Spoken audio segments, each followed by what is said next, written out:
What's happening, gang? It's your boy Retro back again with another reaction video. Yeah. Today we got another huge update. You guys can probably already tell that it is going down. Just by that title alone, you guys are definitely gonna want to check this one out, as it looks like that corrupt New York Attorney General Letitia James isn't gonna be able to yell and blame her way out of this one, as we have even more evidence of her negligence surfacing in this newest update, guys, and I'm excited to get into it. So we're not straight into it. All I ask that you guys please hit that like button, hit that subscribe button, and without further ado, let's get straight into it, folks. Check this one out. Now, y'all, the latest shoe to drop, okay? We have mortgage fraud allegations. We have insurance fraud allegations. We have 3 different mortgage fraud allegations over multiple decades. She has had to hire a lawyer, Hunter Biden's lawyer. She's hired him. Well, actually, the New York State Attorney General's office has hired the attorney to represent Letitia James, which is a whole nother ball of wax. But she has had to reply to these allegations, and now here are new allegations. Hello, says Mr. Antar to the New York State Attorney General Letitia James. You said, quote, "I'll always protect New Yorkers from landlords who break our laws." Then he asks, who protects tenants from landlords like you when you break our laws? And he references this tweet from Letitia James where she said, "We stopped a landlord near University at Albany from unlawfully taking advantage of tenants, many of whom were college students and first-time renters, with illegal fees and misleading leases. I'll always protect New Yorkers from landlords who break our laws." So Mr. Antar's like, well, what about you? And then he shows these apparent complaints, y'all, that came in just a couple of weeks ago. These are apparently units, apartment units that Letitia James owns. And here are complaints about peeling, looks like peeling paint in the apartments. Okay, now think about this. This isn't a complaint to her. This is a complaint about Letitia James's apartments that these people are renting. So peep the difference there. Presumably when you have a problem, first you tell the landlord and you say, hey, I need this fixed. And then you give them some time to get it fixed. And you probably are gonna say, hey, you know the thing I asked you to fix? The chipping paint, the hazardous amount of paint chips that are falling in the house, we need to have it fixed. And then if they still don't fix it, then you file a report, right? I mean, that's just the way things normally work out. Of course, I don't know that it worked out that way in this case. So Mr. Antar is pointing out, look, Ms. James, if you're holding the landlords at the University at Albany accountable, what about you? So anyway, apparently a woman named Lois Weiss, she found out about this and she signaled this, and Mr. Antar followed up on it. So on a follow-up post, Mr. Antar says, breaking, tenant complaints against Letitia James's Brooklyn property surfaced just 48 hours after FHFA referred her to the DOJ for alleged mortgage fraud. Let's take a look. The timing is striking. Two separate apartments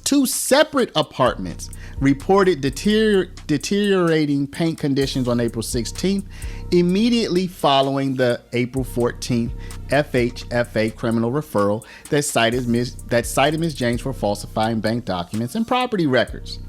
HPD records show inspectors were not able to gain access to verify the complaints, a troubling parallel to how Ms. James has reportedly evaded scrutiny of her property misrepresentations for years. Now, y'all, I'm gonna give a shout out to TD Media Group. This is where I first became aware of this tenant problem. Y'all, check it out, y'all. She's a slumlord too? Question mark, exclamation point, which is just such a great title. That's the name, that's the first part of the title of the video. So I'm gonna give a shout out to y'all. Man, I wish I had thought about that title. I didn't even know about this until they mentioned it. And if they had, I hope I would have come up with such an excellent title. Let's continue. My investigation has uncovered a pattern spanning decades contradictory unit counts, undisclosed mortgages, phantom loans, and now neglected maintenance, all while James prosecuted others for similar violations. And then we go to whitecollarfraud.com. This is Mr. Antar's, I believe it's his website. Breaking tenant complaints surfaced just 48 hours after FHA refers Letitia James to the DOJ. Now, here it says the proximity of these tenant complaints to the FHFA's criminal referral is striking. Just 2 days after Pam Bondi and the DOJ received a referral from William J. Pulte at FHFA, these two complaints come out, okay? And the interesting thing that Mr. Antar points out says, this timing raises questions about whether James's tenants who may have been previously hesitant to file formal grievances, may now feel emboldened as their landlord faces mounting legal scrutiny. In other words, imagine you live in an apartment that's owned by the Attorney General. You know that anything you complain about, she's way up in the government. So you're like, maybe not such a great idea. But then one day you see on the news that she's being referred for criminal charges for her mortgage dealings. You might say, ooh, it's a good time for me to complain about that paint that she won't fix. You know what I'm saying? That's what Mr. Antar is getting at here.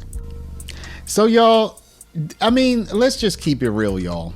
At this point, there's way too much smoke for there not to be any fire.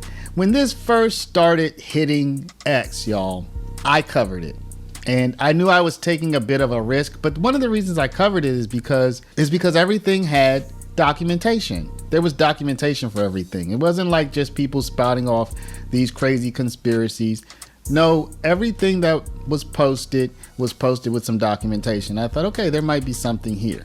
But then more came out, and then more came out, and then more came out. And then Letitia James hired an attorney, and then they substantiated all of the complaints with responses. Oh, that was a mistake. Oh, that was a mistake too. Oh, that really is a 5 unit, but we only use 4, so we treat it like so at that point it's like, oh wow, there really is something here. You know, I mean, I guess once the Trump administration referred it to Pam Bondi for criminal charges, you could say, okay, yeah, there's definitely something here.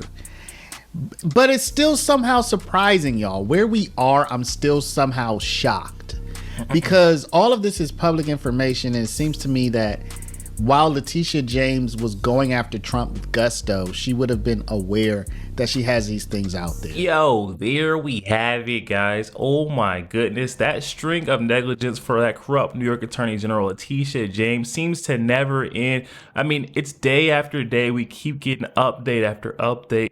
New dirt coming to the surface. I don't know why she would target Donald Trump with so many skeletons in her closet. I mean, if I were in the shoes of Letitia James committing as much fraud and, you know, getting over on my tenants like we're now learning, oh my, I would have kept quiet. I would have never been targeting one of the highest profile individuals, arguably in the world, Donald Trump. She said that she was going to run on getting Donald Trump, taking him down, putting that man behind bars, but it bit her very quickly as we're seeing major backfires coming. Guys, this is essentially the same exact thing that she tried to take Donald Trump down for, trying to say that he overvalued his assets, falsifying these documents or records. Now come to find out she's the one who's actually been committing the crimes behind the scenes. She's trying to get over, and it was working to her benefit, and there were victims in the crime. Oh my goodness, it's not going to stop either, guys. I've said this a couple times before. That Pandora's box of her wrongdoings has been open, and now it's not going to stop coming out. We've seen the same thing happening with that Jack Smith case. We've seen the same thing happening over in Fulton County, Georgia, with Fonnie Willis, her best friend, that district attorney. I mean, it's not going to stop here, guys, and I'm going to be here to cover it every step of the way, guys. But definitely hop in that comment section. Comments are open. I'm excited to hear what you guys are thinking on this one. Also, make sure you guys please hit that like button, hit that subscribe button. If you enjoy more content like this, catch you guys on the next week.